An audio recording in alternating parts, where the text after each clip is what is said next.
Welcome to the Diabetes Podcast, where we cut through confusion, spotlight the science, and equip you with real tools to take control of your blood sugar for good. In today's episode, we're continuing our deep dive into Dr. Ralph DeFronzo's Dirty Dozen, the 12 core defects that drive type 2 diabetes. This episode explores one of the lesser-known but critical players, Islet Amyloid Polypeptide, or IAPP deposition, also known as toxic amyloid buildup in the pancreas.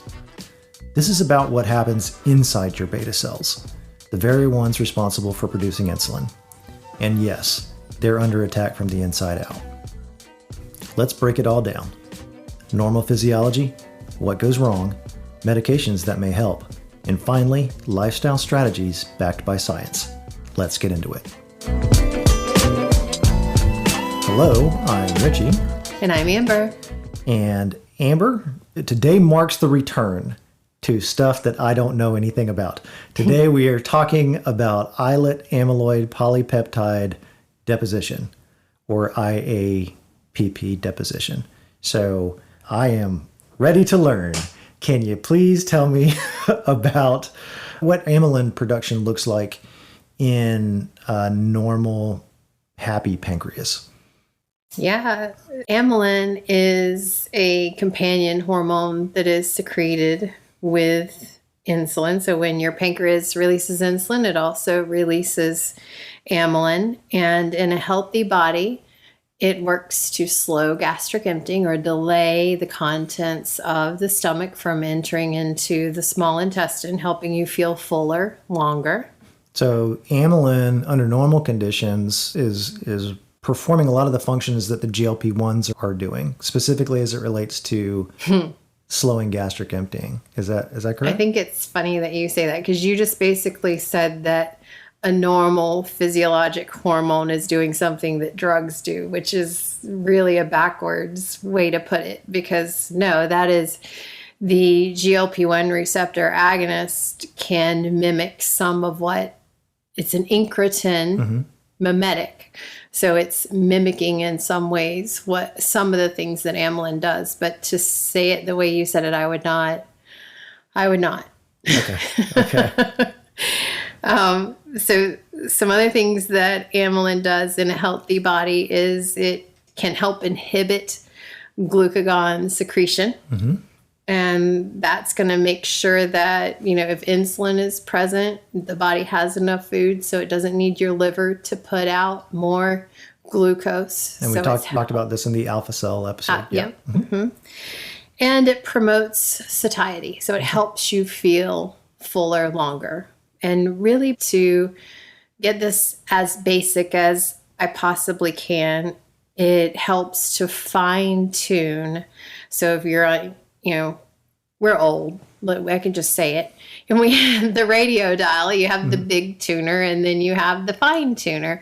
So it really helps fine tune post-meal glucose control. Okay. And in small amounts, it is extremely helpful. But in people with insulin resistance, the pancreas produces more insulin and along with that, more amylin. And that is where... So I understand. So I can't secrete one without the other. Is that correct? That's fair. All right. Yeah. And that's where things start to go wrong. All right. So if I have high insulin, then I have high amylin as well. Okay. Yep. And which sounds like it would be a good thing. High delayed gastric emptying, high satiety, that sounds great. But what can happen is when overproduced, amylin becomes misfolded because it's a polypeptide, which has a lot of bonds and it can become folded upon itself and really forms these amyloid plaques inside those pancreatic islet cells, specifically inside and around the beta cells, and creates a toxic buildup. So if I understand correctly, it's kind of like knots in hair, right? Like if everything's yeah. laid out parallel, then you can run your fingers through it, no problem. I start getting some knots and some kinks, and now I'm having some real a big mess is really what. Yeah, and toxic buildup is the best way that I can find to describe it, because it does damage the beta cell membranes. Oh, wow. And it can help, we talked about these switches that can be turned on and trigger inflammation. It triggers inflammation. It causes programmed cell death of the beta cells. This is too much amylin causes premature beta cell death. Yeah. Okay. Exactly. And it accelerates the loss of, so, if you have less beta cells, then you're losing insulin producing capacity, and it can help. It's not helping. It accelerates that loss. Okay. And what's interesting is, like, with Dr. DeFronzo, who, of course, we've been talking about, has the Dirty Dozen. He did this very landmark study with baboons 15 plus years ago. And they said that the deposits of that protein hormone called Islet Amyloid Polypeptide shift the microenvironment of the islets of Langerhans, making it toxic to cells that produce insulin. So I thought it was a very interesting way to put it. It's like bad soil trying to grow plants. Okay. So it's not just a symptom of type 2 diabetes, it really causes beta cell failure, and it contributes to the worsening of diabetes over time. And it begins well before someone is diagnosed with diabetes. It's in that hyperinsulinemia stage that this can come up with. I mean, correct me if I'm wrong. It seems like most every dysfunction that we've talked about so far is really beginning way before diagnosis. Yes, that is right? correct. Yeah. If you got type 2 diabetes, God bless you, you're in a bad way.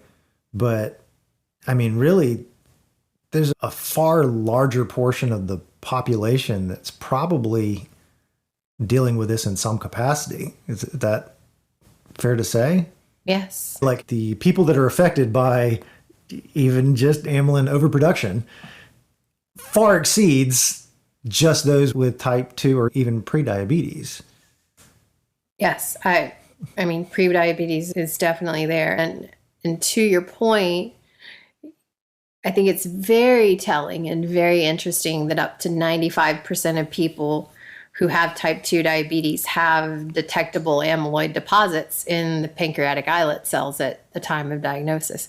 And what I find also interesting is this is very much like the amyloid plaques that we spoke to the last podcast when we were talking about brain insulin resistance, that this folding and misshapening and having these amyloid plaques, it's happening in two separate areas, but it's still misfolding of proteins that's creating this. In the brain, it was associated with Alzheimer's, correct? Is that yes? Okay.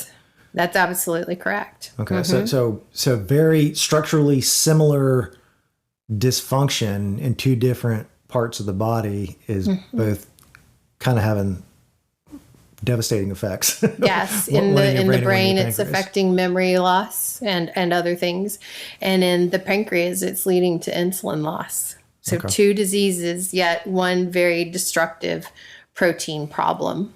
Okay.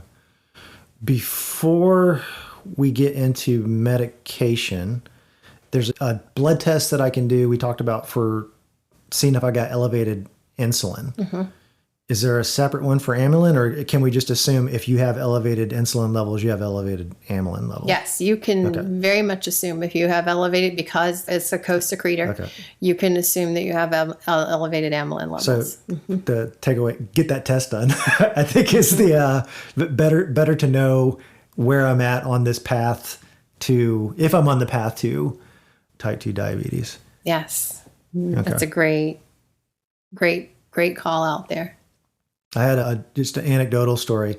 I talked to a friend of mine about this, and he showed me his blood work the other day. He was very, very proud that he was at the lowest level of insulin in the bloodstream with that fasting test. But he's a fairly athletic individual, particularly for his age group and all that kind of stuff. So I would be surprised. I know he eats pretty well and takes pretty good care of himself. But again, the word's getting out. People are actually going and getting their fasting insulin done. So that's so good to hear. Yay. Could you tell me about the medications that help with this dysfunction? Great. So there's no direct FDA approved drug that clears out or unfolds this misfolded protein, these amyloid plaques, if you will. Okay. And some, at least not yet, but some treatments, some medications can indirectly reduce that IAPP or Islet Amyloid Polypeptide toxicity by protecting beta cells, by lowering the insulin demand. And those would be your GLP-1 receptor agonists, and then the uninjected, less powerful form of that on the other side are your DPP-4 inhibitors. So again, your GLP-1 receptor agonists can reduce the insulin demand by helping improve insulin sensitivity, and really namely by decreasing glucagon. And it can reduce that. If you're putting out less insulin, then you're putting out less amylin, and you can enhance beta cell survival by having less buildup in the first place. And then your TZDs like pioglitazone, that definitely can help reduce insulin resistance and thereby potentially lowering amylin production. Then that leads us to pramlintide or Symlin. So in a former, I see your face, in a former podcast, we talked about the Gila monster when we were talking about GLP-1s and how this class of medications came to be. And all of your GLP-1s were preceded by this medication, pramlintide or Symlin. And this is an approved injectable, which is part of the reason why it's not very widely prescribed. But pramlintide or Symlin is a synthetic analog of amylin. Okay. So you think, oh, that's great. However, the problem isn't that you don't have amylin. You know, it's rarely used in practice anymore, besides when it first came out. As I said, it's approved both for type 1 and type 2 diabetes, but it requires injections. So usually it's recommended for breakfast and supper to be taken at those meals. Has a very high risk for nausea when people first start taking it. And there's a very strict titration.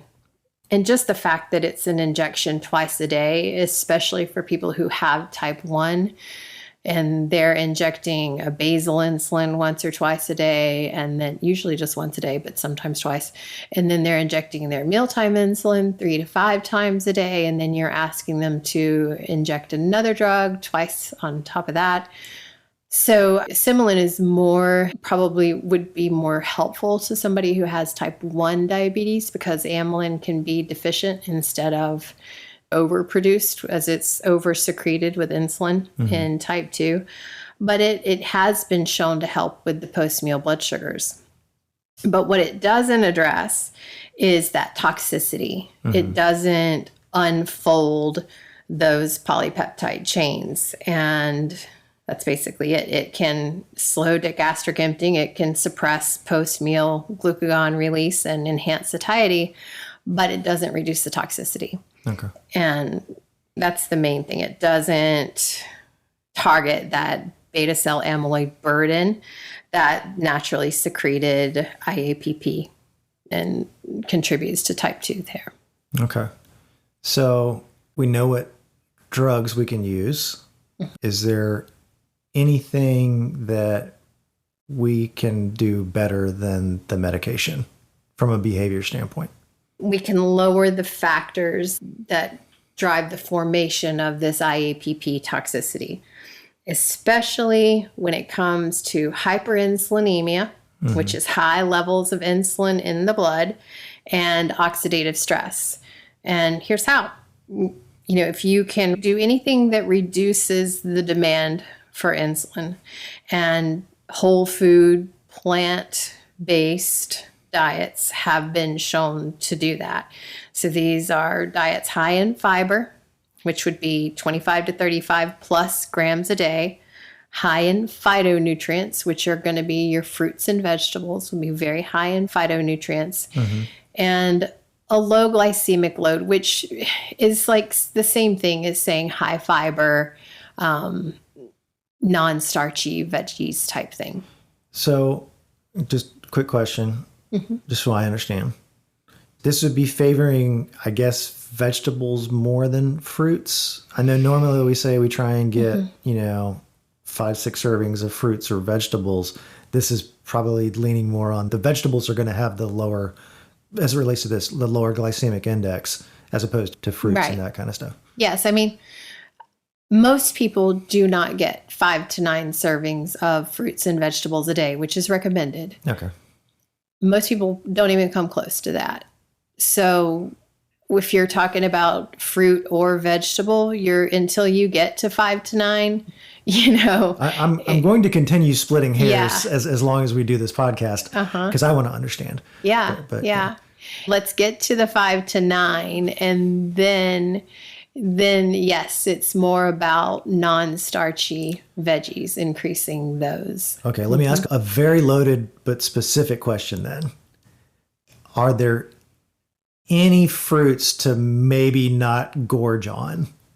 Well, I would not define gorge. I've heard people say my citrus is in, we're in Florida, so they're like my citrus trees are in, so I ate 3 or 4 oranges. So that would be gorging, I think. But for the most part, it's really hard to overeat. Of course you can, but it's a lot harder to overeat fruits and vegetables than it is the fiber with the vegetables. Yes, because of the fiber content, because of the water content. It's a lot harder to overdo. It's the orange juice versus oranges argument. Yeah, I gotcha. Okay. You can absolutely overdo it with juices. And, real quick. Exactly. Yeah. But another thing, back to reducing insulin demand on the body, there have been some studies in rats and mice that suggest time-restricted eating could be helpful. I think you talked about last episode as well. No, I specifically did not, because I didn't feel like the human studies were strong enough. Okay. But in this, it really makes sense to give your pancreas a rest to help clear out some things, to just not have the pancreas secreting a lot of insulin during certain time periods. And I think it would make sense to wake up, have a healthy breakfast, snack, lunch, and have an early dinner versus eating 15 hours out of 24, just kind of more constant. But it depends on the person. Anytime you're talking time restricted eating, there's a lot of flavors of how that does. A lot. Is 12 and 12, is that kind of the most benign in your opinion? Yeah, that's a good one. Because I've heard people doing 14. Like 4 and 20, which to me, that's just way too much food in too short a time. I agree with you. And it sets up disordered eating behaviors. There's a lot of nuance in that, because if you are, if you're basically starving yourself for the majority of the day, you're going to crave high fat, high sugar, and you're going to very likely overeat, make poor decisions about the quality of the nutrition that you have. So I believe if you are set on doing time restricted eating, I like the 10 and 14 or 12 and 12. 12 and 12. Yeah. And then again, add another layer to it. Backing off 2 to 3 hours from bedtime, I'm assuming, just so that I'm not eating and then going to sleep right away. Ideally, but I'm not going to sit here and be a hypocrite. I will not do that. And there have been plenty of times where, due to just sheer hunger, I have eaten before going to bed. And there's suggestive evidence that that's a no-no. But the truth is, the calories that you need are the calories that you need. And if I didn't get in enough nutrition throughout the day and I'm hungry before bed, I'm in tune enough with my body's hunger and satiety cues to listen.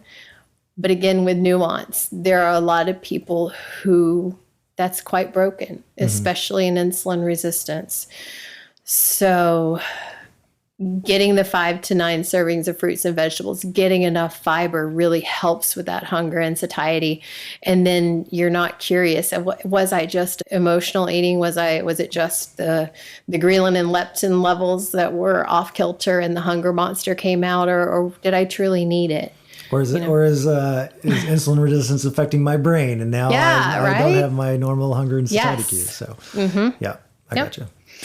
And then you can choose to spread the carbohydrate intake out throughout the day. So instead of a very highly concentrated carbohydrate meal once a day, you could just be mindful of the amount of carbohydrates you have at any one time and spread that out. And that typically will help with your postprandial glucose spikes. Not to get too much into it, because I'm sure it's an episode up. I'm assuming we're going to do an episode on macros at some point in time. We're going to do a lot of episodes on a lot of stuff at some point. But our first, what we really wanted to tackle was normal physiology, what's broken with these 12 core defects, because too often I talk to people with type 2 diabetes and they don't understand how they got where they are. And they believe that if they just do this one thing, then it'll fix everything. And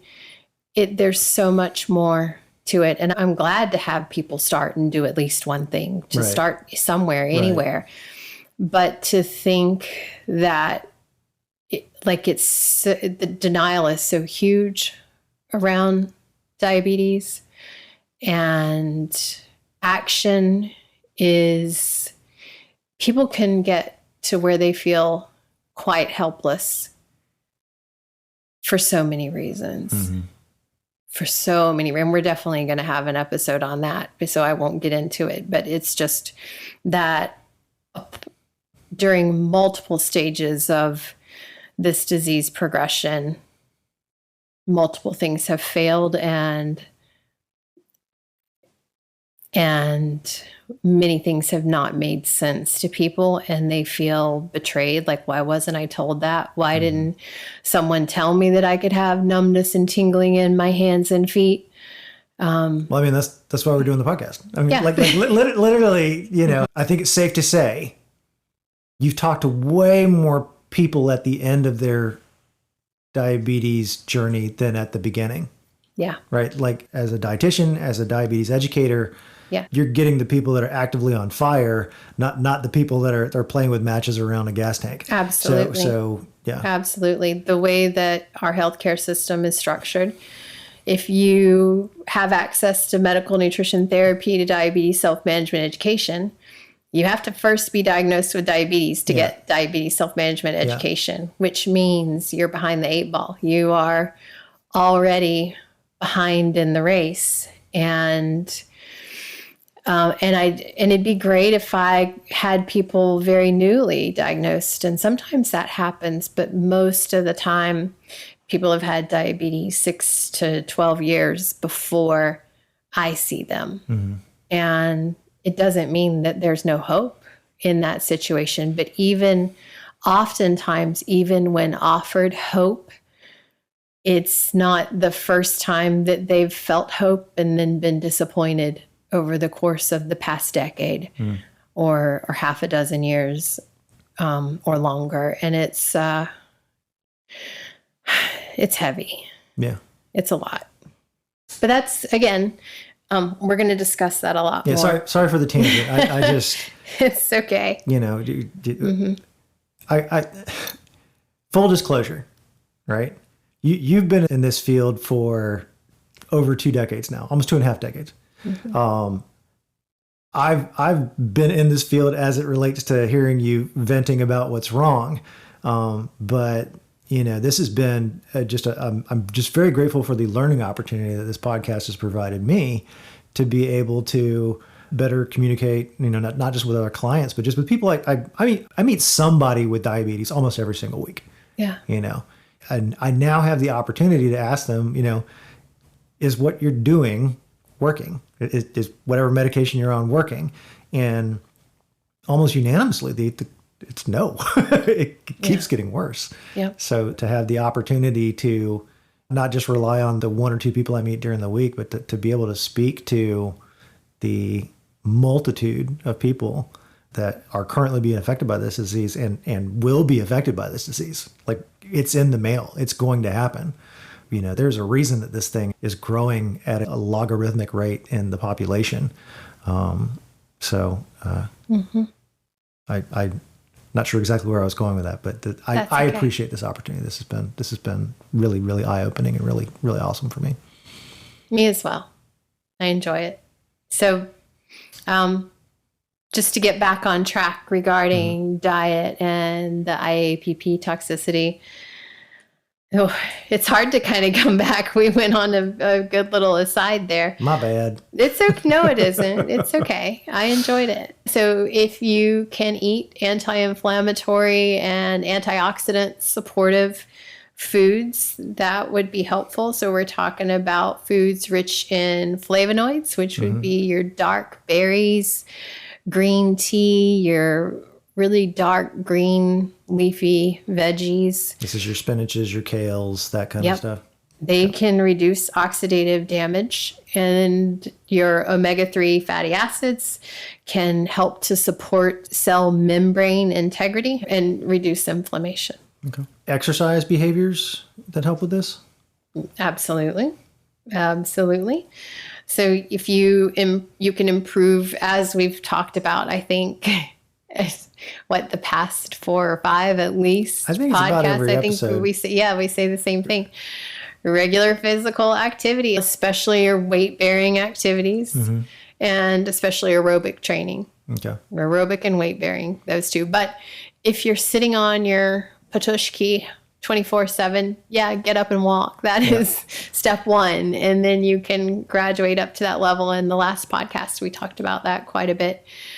Also, reducing excess weight, especially excess weight stored around your midsection and your visceral organs, because it's specifically excess fat stored around your visceral organs that creates that inflammation. And it's sort of like inflammation is a hot word, but I've seen it used out of context way too often. Yeah. I know we spoke a little bit to this in previous episodes, but, I really want to hammer home when we say something like, try to lose a little bit of weight. Like, right. My eyes almost roll back in my head at that point in time. Because, you wouldn't be the only one. Like, it's just like to hear that so much, I would take this opportunity just to speak to our folks and be like, look, don't obsess about the numbers on the scale. Absolutely. Just start moving more. Yep. Start moving. Start limiting the intake start of taking high some of the foods. Dietary recommendations that we've made. Yep. The weight will come down. It will come down. If I'm not gaining or losing, and I start moving more, and I just slightly start modifying my diet, my weight will move in the right direction. And I hate saying try and lose weight, because again, that's not prescriptive enough. It feels very genetic. Genetic. Generic.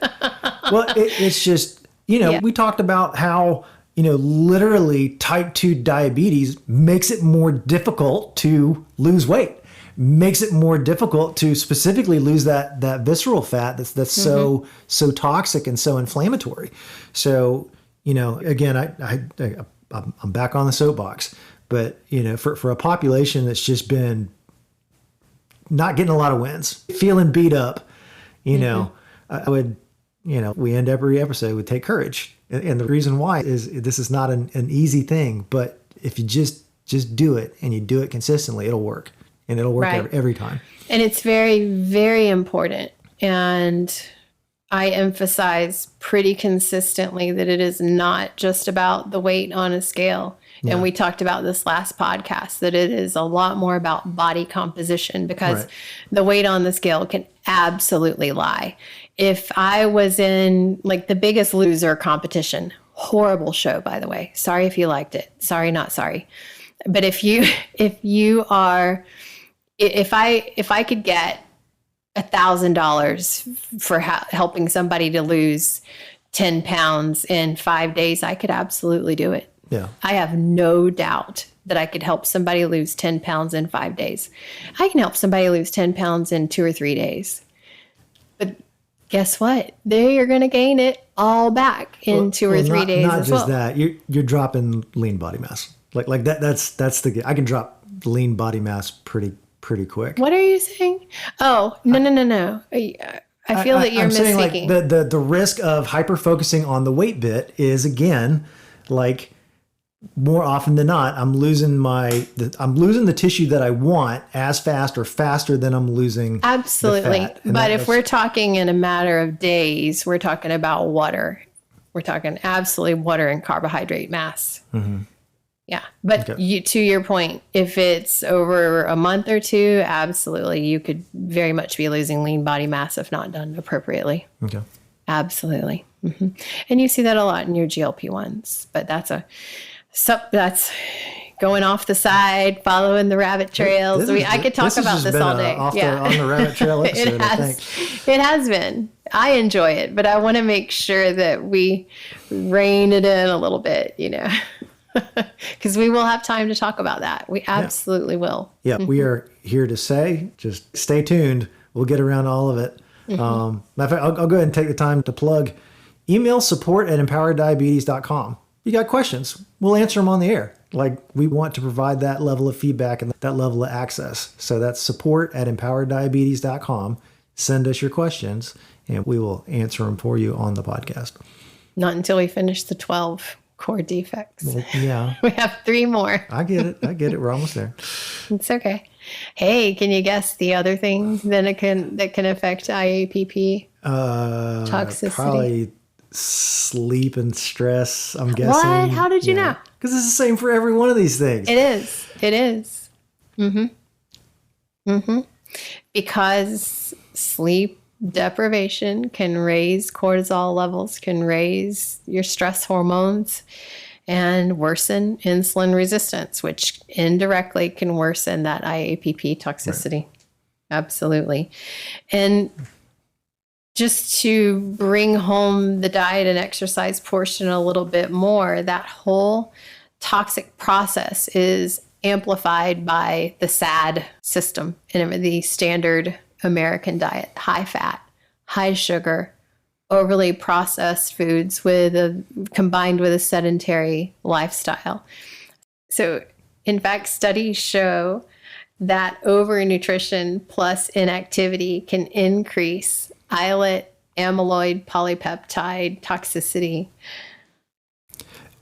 Even before the blood sugars go up. I got a question, or really just a clarification.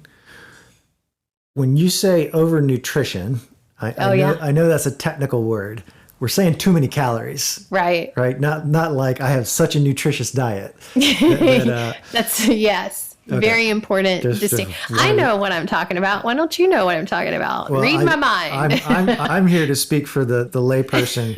And as a layperson, I have never had overnutrition in my life. I have never had so much nutrition in my diet that I was just rejecting all of those vitamins and minerals and that kind of stuff. Mm-hmm. Now, that wasn't how I meant overnutrition. I've had a surplus of calories on occasion. Probably more occasions than is appropriate. But I do not know that I've suffered from too much nutrition at any point in time. That's fair. So when we say overnutrition, what we mean is too many calories. Too many calories, too much fat, too much sugar. Yeah.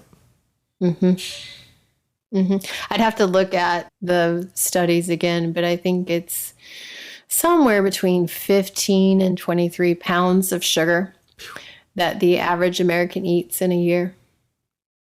So less than that would be good. Way less than that. Somewhat. We got to start somewhere. Let's dial it back to 22. What? More? Maybe more. Let's go. Let's dial it back even more. I could do 19 right now, totally comfortably. I have no comment. All right. Well, Thanks for tuning in this week. Again, we just appreciate the opportunity to speak to the multiple ways that this disease will eat your lunch if you allow it. If you do not adopt the behaviors that start to put this disease into remission.